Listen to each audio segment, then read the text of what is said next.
Problem হচ্ছিল বিভিন্ন চালচলনের কারণে এবং নানা রকম তাদের সোসাইটির কারণে তারা যখন তাদের নিজেদের কোনো বাসস্থান ছিল না, তখন তার মা এসে বলে যে এই মুহূর্তে একটা ভালো থাকার জায়গা নেই, সো তোমরা দুজন এক কাজ করো, তুমি কিন্তু বাচ্চাদের সাথেই থাকো, তো তুমি মামুনও এখানে থাকো, তোমাদের তো বিয়ের সাথে ব্যাপারটা হচ্ছে।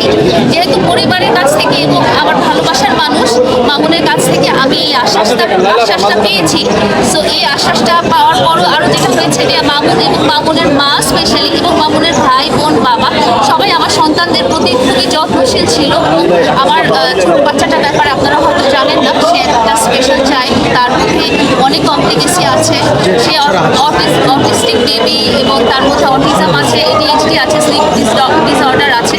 সো মামুন এবং মামুনের মা এবং তার পুরো পরিবার আমার বাচ্চাটার প্রতি খুবই যত্নশীল দেখে আমার দুর্বল স্থানে আসলে তারা জায়গা করে নিয়েছে। তারা বুঝেছেন যে একটা মায়ের কাছে একটা সন্তানের পুরোটাই আসলে অনেক বেশি। তারা যখন সন্তানটাকে কেয়ার করতে পারবে, যত্ন করতে পারবে, আদর ভালোবাসা করতে পারবে, তখন কিন্তু তারা আমার পুরোটাই জয় করে নিয়েছে। প্রশ্ন আসতে চাই সেটা হচ্ছে পরে পুরোটাই জয় করে নিয়েছে। তারপরে যখন আমরা একসাথে থাকা শুরু করি, তো তখন আমি ওকে বলি যে আসলে এভাবে আমরা একসাথে থাকতে পারি না, যদিও তোমার মা আমার পাশে অবস্থান করছে, তারপরেও আমরা আসলে একসাথে থাকতে পারি না। তখন আমাকে উদাহরণ দেওয়া হয় যে মামুন যেহেতু একটা ভালো সোসাইটিতে চলে আসে, ফিনান্সিয়াল এবং সোশ্যাল একটা ব্যাকআপ পাচ্ছে, এই ব্যাকআপটার জন্য সে আসলে সারা জীবন ওয়েট করেছিল এবং বিভিন্নভাবে সে উপরে ওঠার চেষ্টা করছিল। এই ব্যাকআপটার জন্য আসলে ও ফোকাস করছে যে নায়ক শাকিব খানের মতো হবে, এবং তোমরা দেখেছো যে নায়ক শাকিব খান কখনো বিয়ের কথাটা প্রকাশে আনেনি। মামুন যদি এখন নায়ক শাকিব খানের মতো সে যদি বিয়ে করে ফেলে ভাবে বা বিয়ের ব্যাপারটা প্রকাশে আসে, তাহলে তার অধিকার হয়ে যেতে পারে, কারণ তার একটা বড় ফ্যান বেস হচ্ছে মেয়েরা, এবং তার মানে আছে যে সম্ভাব্য সে সিনেমা করবে এবং কতজন প্রডিউসার ডাইরেক্টরের সাথে আমি নিজেও কথা বলেছি। তো এই ব্যাপারটা আসলে তখন দর্শকপ্রিয়তা হারাবে, তো তুমি তার সহধর্মী হিসেবে কখনোই চাও না। সবসময় বলেছো যে বলেছো যে তার ক্যারিয়ারটা তুমি ঠিক মতো যাতে প্রস্ফুলন ঘটে সেইভাবেই তুমি সাহায্য করবে। তো তুমি এখন বিয়ের ব্যাপারটা কিছুদিন স্টপ রাখো। এইভাবে যেভাবে হচ্ছে, তো একসাথে থাকার কারণে আসলে মামুন নানা রকমভাবে আমাকে সিরিয়াস করতে পেরেছিল, এবং সবচেয়ে বড় কথা হচ্ছে আমার সন্তানদেরকে তারা সিরিয়াস করতে পেরেছিল।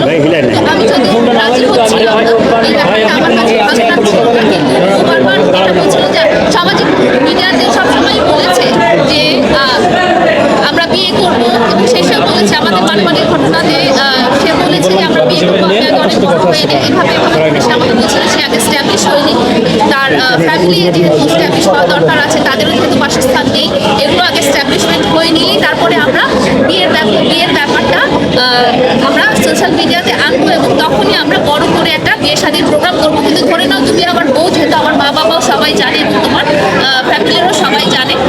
তারপরে যেটা হয়েছে যে সে বারবার আমাকে নানাভাবে প্রেশারাইজ করতে থাকে। আপনারা দেখেছেন যে সে আমার কাছ থেকে নানা রকম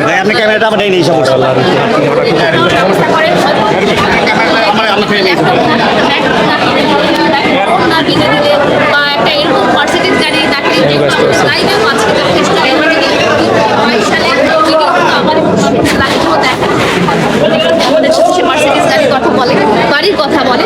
সমস্ত কিছু যখন তার হয়ে যায় এবং সে যখন তার গ্রামের বাড়িটি স্থাপনা করে, তখনই তার এবং তার পরিবারের আমি সুখটা একটু অন্যরকম দেখতে পাই, এবং তাকে আমি বারবার বলতে থাকি।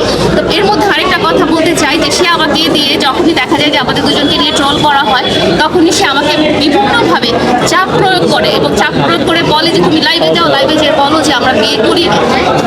এই কথাটা সে আমাকে দিয়ে বারবার প্রায় 10টা-15টা অনেকবার সে লাইভ করিয়েছে যে আমরা বিয়ে করিনি, এই কথাটা তুমি বারবার বলো। কিন্তু আমরা যেই সোসাইটিতে থাকছি সেখানে আমরা অবস্থান করেছিলাম একসাথে। শুধু মামুনই ছিল না, মামুনের আম্মু ছিল, অনেক সময় মামুনের বাবা ছিল, মামুনের ভাই ছিল, মামুনের বোন ছিল, এবং এমনকি মামুনের খালাও ছিল।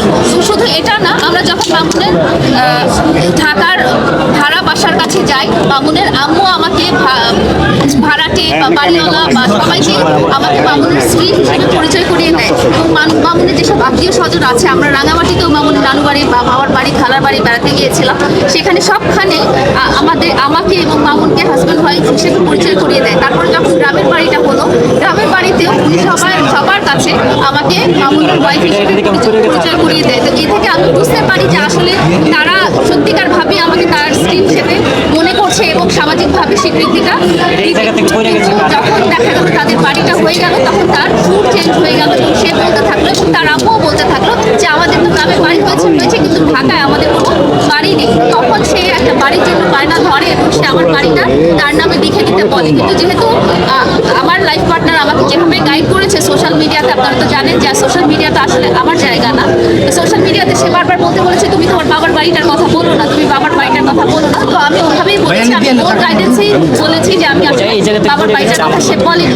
অনেকটা টাইমে সে এমনও বলেছে যে তোমার বাবার বাড়িটা বিক্রি করে হলেও টাকা দিয়ে আমাকে গুলশান বা বাড়ি ধারায় একটা বাড়ি কিনে দাও।